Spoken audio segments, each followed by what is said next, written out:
Assalamualaikum warahmatullahi wabarakatuh. Salam tergerak, bergerak, dan menggerakkan.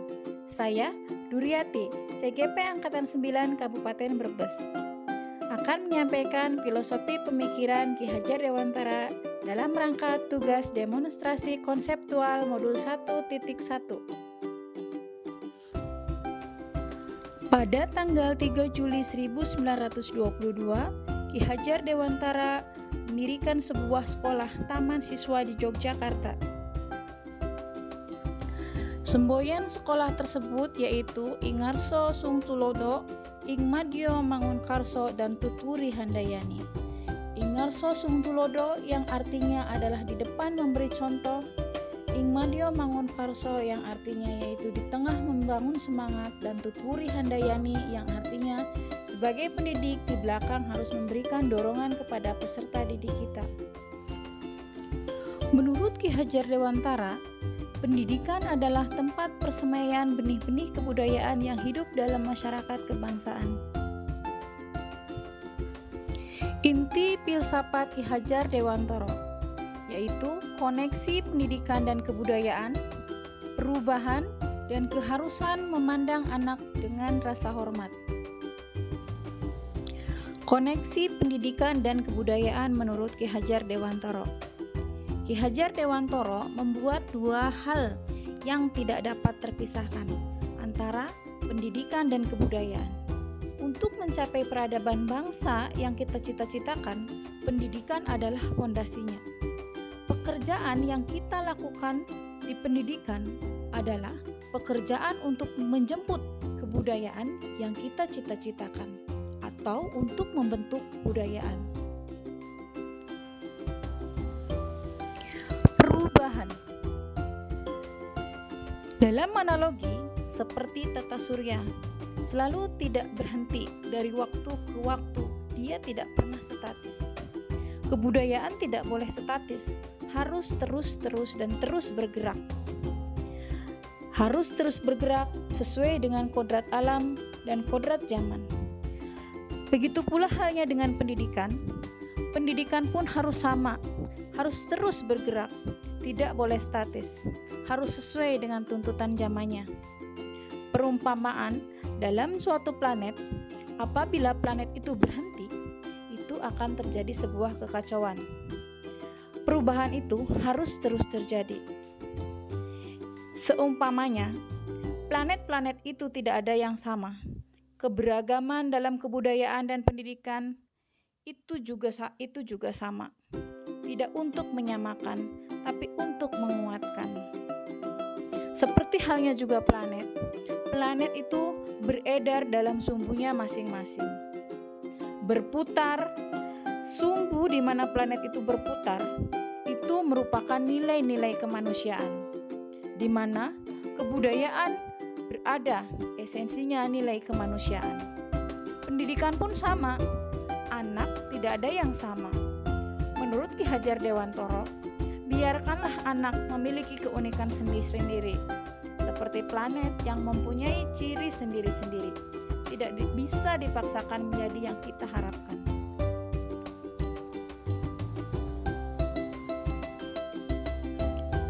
Relevansi pemikiran Ki Hajar Dewantara terhadap transformasi pendidikan.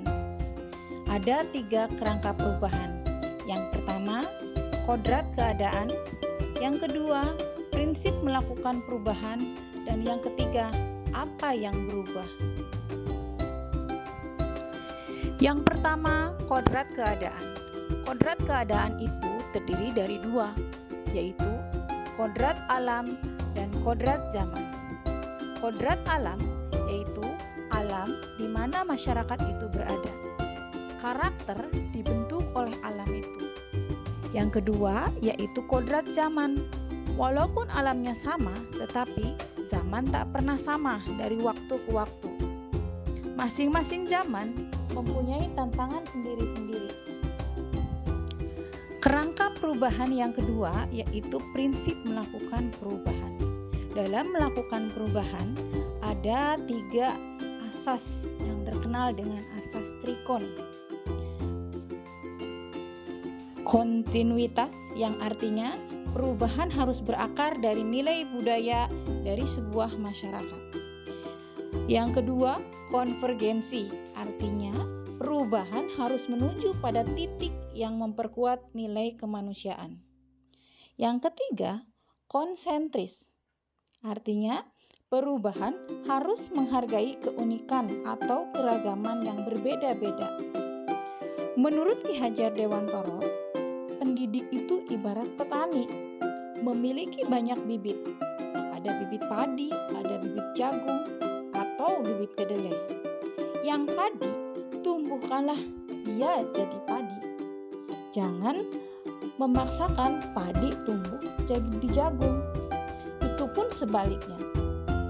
Kita memelihara jagung, jangan seperti memelihara padi. Jadi, harus sesuai dengan kodratnya. Kerangka perubahan yang ketiga yaitu apa yang berubah. Yang diharapkan berubah dari adanya pendidikan adalah budi pekerti. Budi pekerti itu sendiri berasal dari kata budi, cipta, karsa, karya, dan pekerti yang artinya tenaga atau raga. Dengan adanya perubahan budi pekerti, diharapkan peserta didik dapat melakukan olah rasa, olah karsa, dan olah karya, sehingga dapat menjadi pribadi yang lebih bertanggung jawab. Penerapan pemikiran Ki Hajar Dewantara dalam pembelajaran, yaitu yang pertama, prinsip menghamba pada anak.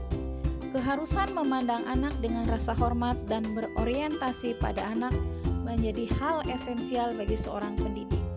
Kegiatan di samping merupakan contoh pendidikan yang memerdekakan anak. Anak belajar tanpa ada paksaan. Anak belajar dengan perasaan gembira. Guru hanya sebagai fasilitator.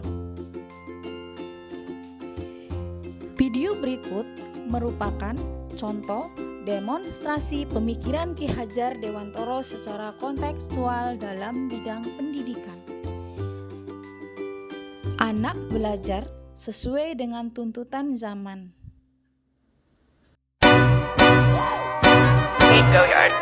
I got so much motherfucking design on right now.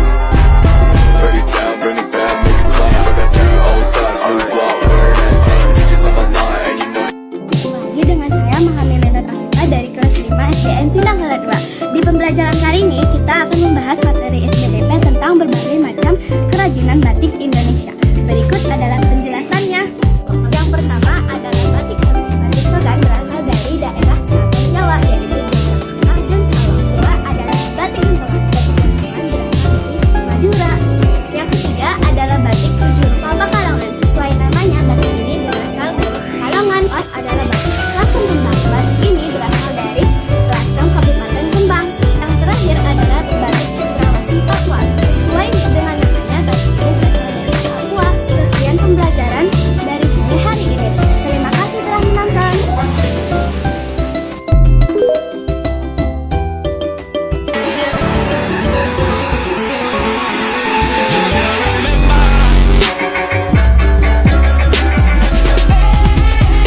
Warahmatullahi wabarakatuh. Saya perwakilan dari kelompok 3 akan menjelaskan tentang seni rupa daerah, batik jumputan, dan kerajinan batik Indonesia. Bahas seni rupa 2 dimensi. Yang pertama, kain batik. Yang kedua, kain ulos. Yang ketiga, kain soget. Dan yang keempat, gambar wayang. Kedua, ada seni rupa 3 dimensi. Yang pertama, seni ukir, seni relief, dan patung. Batik. Batik jumputan bisa disebut batik ikat celup. Ini contohnya. Jumputan banyak digunakan sebagai selendang, taplak meja, dan kain. Kerajinan batik Indonesia. Yang pertama, batik sogan. Batik sogan berasal dari Keraton Jawa, yaitu Yogyakarta dan Solo. Berikut foto batik sogan. Yang kedua, batik gentongan. Batik gentongan berasal dari Madura. Berikut contoh gambar batik gentongan.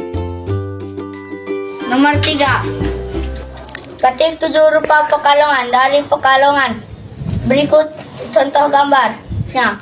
Yang keempat, batik Lasem Rembang. berasal dari Rembang.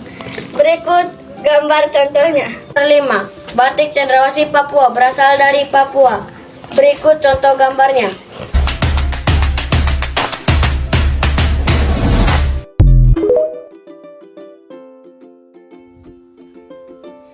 Penerapan pemikiran Ki Hajar Dewantoro dalam pembelajaran juga dapat kita terapkan dengan semboyannya, yaitu Ing Harso Sungtulodo, Ing Madyo Mangunkarso, dan Tuturi Handayani. Kegiatan di samping yaitu kegiatan pendidik memberikan contoh, membimbing, memberikan semangat, dan mendorong serta memberikan arahan kepada peserta didik agar memperbaiki lakunya dengan kegiatan pembiasaan, seperti kegiatan gotong royong menjaga kebersihan, kemudian kegiatan pembiasaan salam, sapa, sopan, santun, senyum.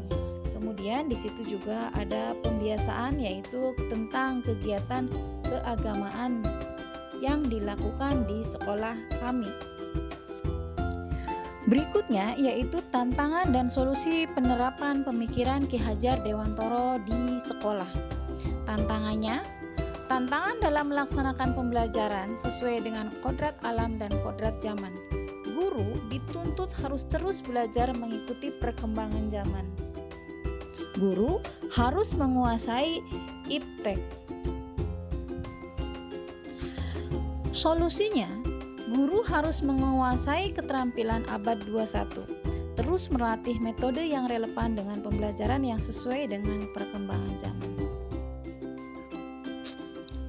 Itulah tadi pemaparan ide yang sesuai dengan Ki Hajar Dewantoro serta relevansinya dalam pendidikan di sekolah kami. Ada beberapa contoh yang telah saya sampaikan.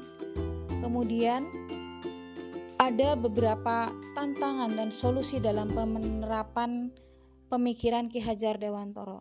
Semoga apa yang saya paparkan bermanfaat. Sekian dan terima kasih.